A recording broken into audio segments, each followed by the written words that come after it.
And welcome back. There you go. Oh, you're looking good. How are you? How you feeling? I'm the Dr. Valvi, and our last guest is an Emmy Award-winning filmmaker and producer.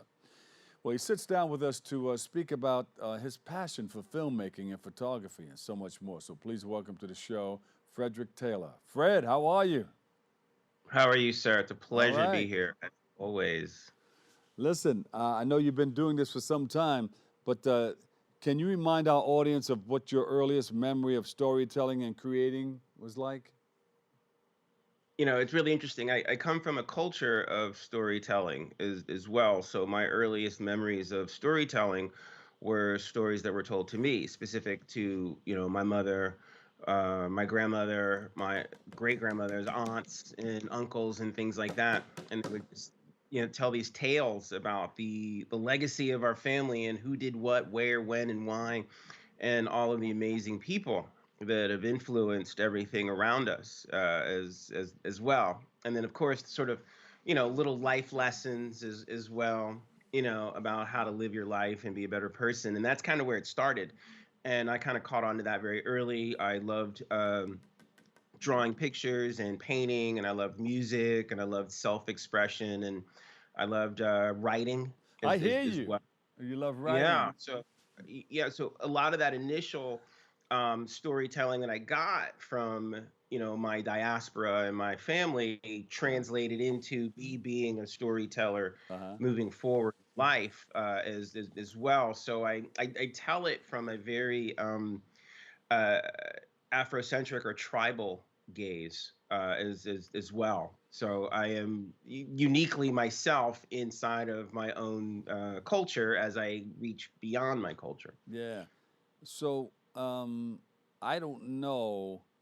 How do you continue to innovate and remain inspired to create untold stories as a filmmaker producer? You got to live.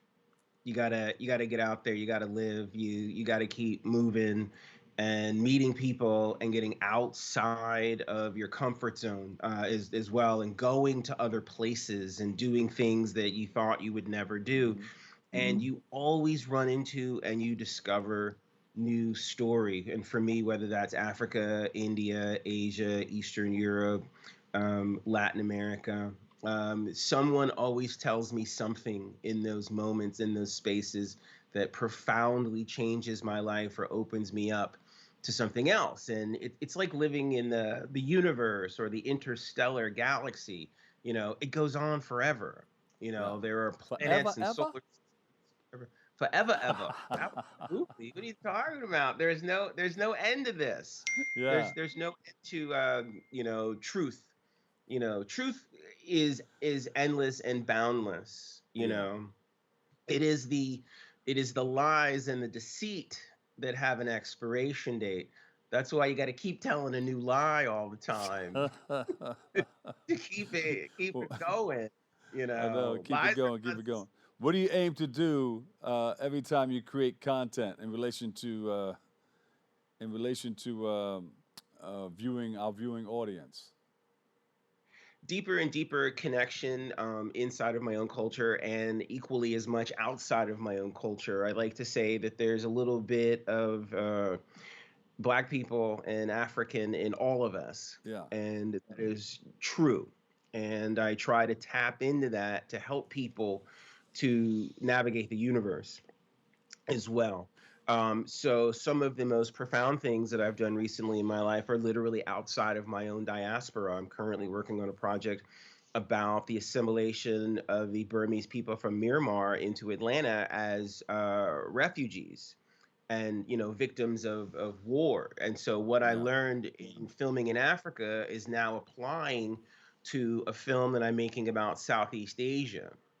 And so there are these connection points that are there that are fourth dimensional and that are beyond all of these surface issues that we fight about on a day-to-day basis. We truly are one whole species. We are one, we are humanity together, and it is what operates on the inside, or content of character is truly what drives us Yeah. you know and I really try to get that across to people, because so many people, they miss that.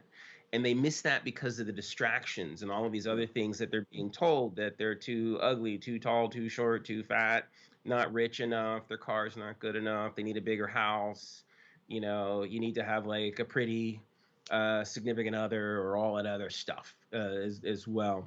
Yeah. When it really is, it's the little old church lady on the street corner sweeping her stoop Huh. that probably knows more about the universe than most of us. Yeah. Yeah. We have a trailer. You want to bring it in for us? Absolutely. This is a trailer for a film that I am currently taking around the country. It is called Where is America the Beautiful? It is relevant and profound to now. And it involves, once again, all people, all cultures, all over the world. But it really forces you to take a look at something and find something deep inside of yourself. Now, for some people that are still trying to work it out, they get a little anxious when they're watching it.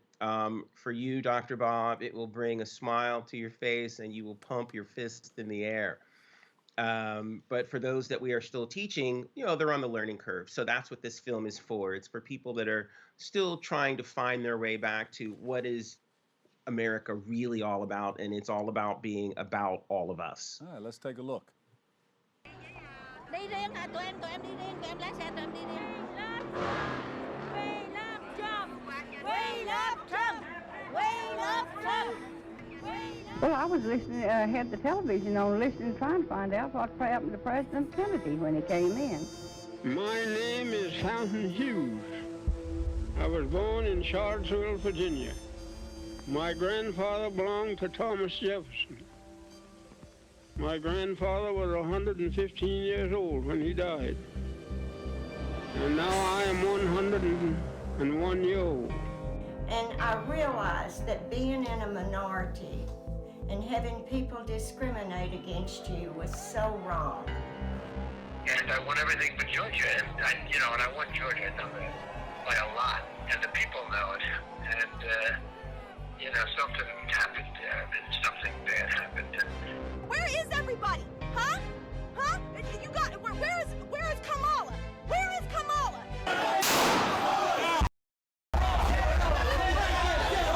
Esto es increíble que esto le está pasando al pueblo americano. I just let you know, man, it was a peaceful protest. We were sitting there. It's a face on it, and you cannot run away from it. We have so much to say in this world, and every voice is needed. It doesn't matter how many people are following you. Do you know what this wonderful country is made of? It's made up of 100 different kind of people, and 100 different ways of talking, and 100 different ways of going to church. But they're all American ways. Wouldn't we be silly if we went around hating people because they comb their hair different than ours? Wouldn't we be a lot of dopes? The opposite of courage in our society is not cowardice, it is conformity. The Nazis were just following orders just like you guys. In the election of 1860, Abraham Lincoln said the question was whether this nation could exist, half slave or half free.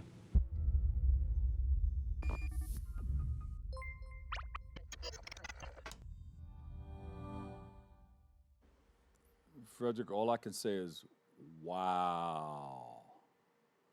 Wow. Pretty deep, huh?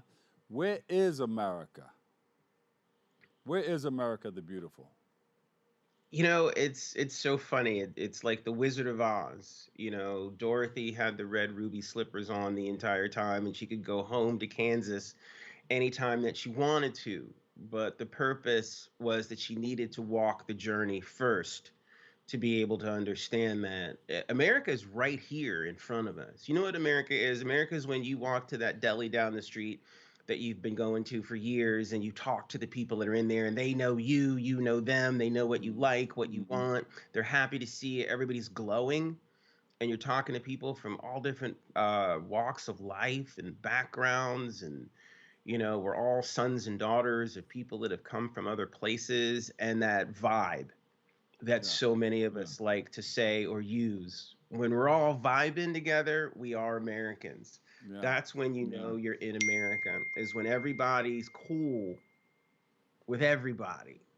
That's what makes it special. And, we just get away from that so much because of this sort of, autocratic society, theocracy and commercialism and capitalism and all of these other things that divert us from the genesis of who we are, Yeah. a group of people that really like each other and appreciate what we all bring to the table.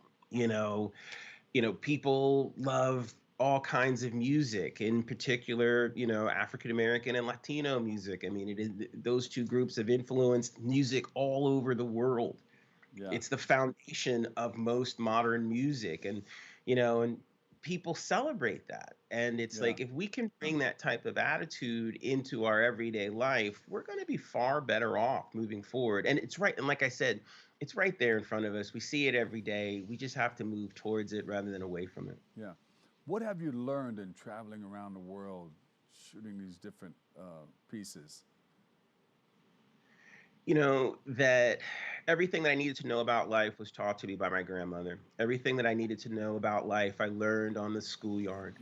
It's all there. It's always been there. And that there's a universalness to our culture when you are talking to a young person that's living in East Africa is no different than talking to a young person that's standing on the corner on a city block or out in a rural area. I've been in places where young kids of all different shapes, sizes, and colors will, rapture themselves around me and follow me around and want me to talk to them and interact with them and tell them stories and be there as a mentor. And the thing that I've learned in going around the world is that we are here to play it forward. We do something for someone else, and someone will eventually do something for us. It's always about the give, it's not about the get.